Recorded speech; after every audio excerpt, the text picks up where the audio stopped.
Eze bịara buru mama gị. Onye Eze pụtara because ebu ụzọ kpoje fa na AVG Ọka. Ngagide ebe a for 1 week. Mommy m na ebe ahụ. So ebe today. Ị ma afọ onye kpụrụ elu? Yes, ma afọ IPO. Mba, anwụlọ onye mafia that place. Ijego the place. Anyị ji ebe a today. Type ebe ahụ. Onye Eze pụọ ebe a na-ajụkwa onye Eze ajụjụ si n'aka ọmụmụ m dị na ndị kidnap ya. Ma ọ fụ ọmụ ime ebe a kidnap. Mana ama m n'ihe o ji emerụ these things kịta afọ bụ ka intimidate my family because na m achọzi na m adị anọzi since last year February ka m si na bia wee nata bye.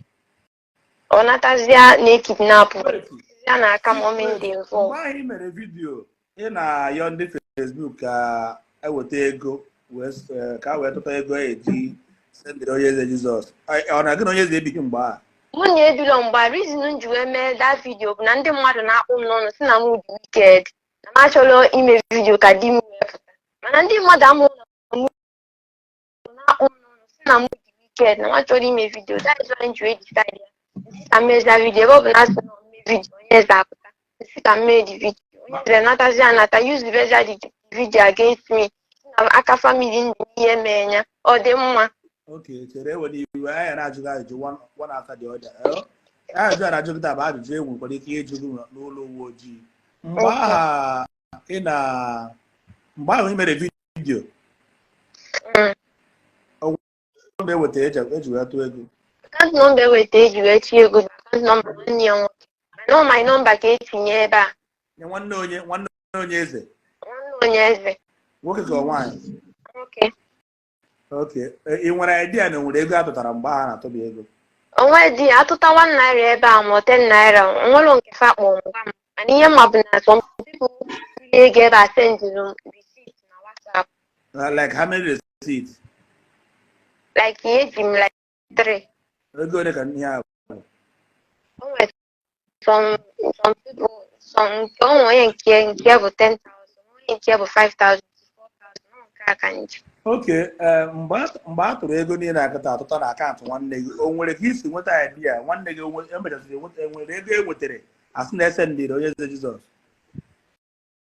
Ịma na amaghị ka family ya dị adị because mgbe mụ na ha fudebe bụ that time medebe vidio but ha kpọrọ m wee mee nke nwanne mere ntụ.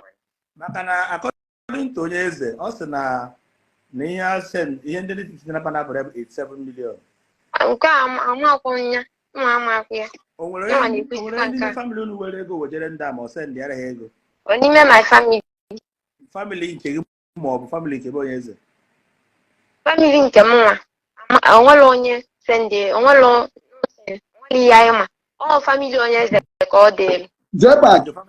Family onye Eze bụ ihe nara ego abi? Yes, so family ye nwere ihe gbasara my family. Okay, mgbe ihe a na-eme kịta ị nọdịghị ebe onye Eze anọdụ sebe unu ka ị nọ? Anụ m onye Eze onye ndị mmadụ na-adị aghọta anụ mba anyị.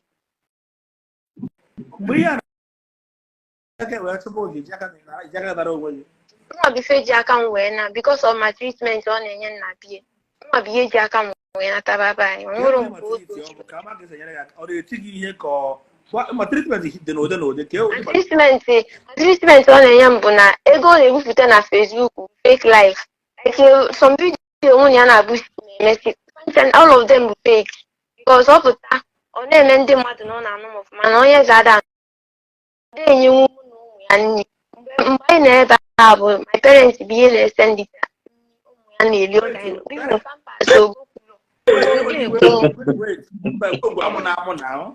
somebody's wife. Mba, abụrụ m bụ nwa ka m na-amụ amụ. Ya iwe ya dị n'ọkụ na-aga n'ihu. Ya na-amụrụ amụ. Ịchọ ịmụ amụ ịgbado dị abụ. Somebody's wife nọ here.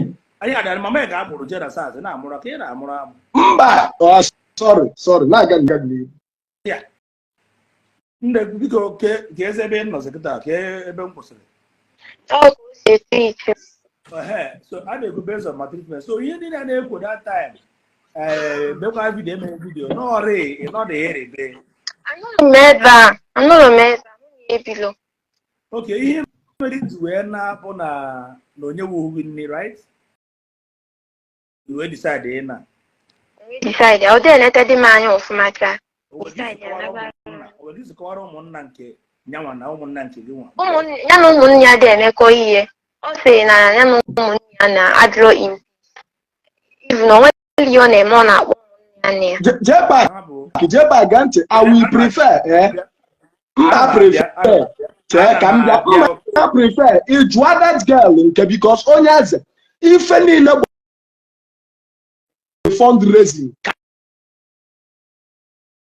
this girl si je o nwere ihe gbasara ya n'ego ọ nwanne ya nwoke ka etile ego na akaụntụ ya nothing concerned that girl mụ nwee mesịa the video na ịghọta m nwee mesịa the video na etinye akaụntụ nwanne ya and onye eze na ụmụnne ya ada aga ka ofu ezi ọbụla asị ka girl na-asị adịgodo ma well of that one ya na ndị niile bi around that place na-ese gbado okwu onweghị onye ya na ya jiri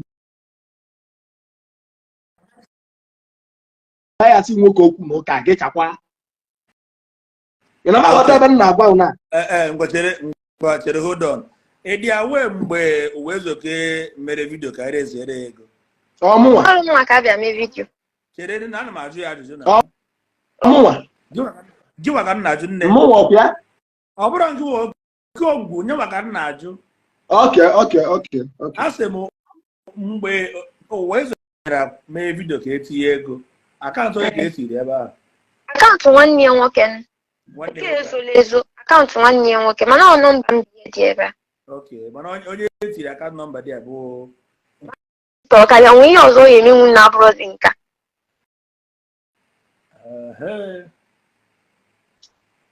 mana onye ọbụla nwaanyị gbalụ akpọ ka o si adị papa ka adịkwana ya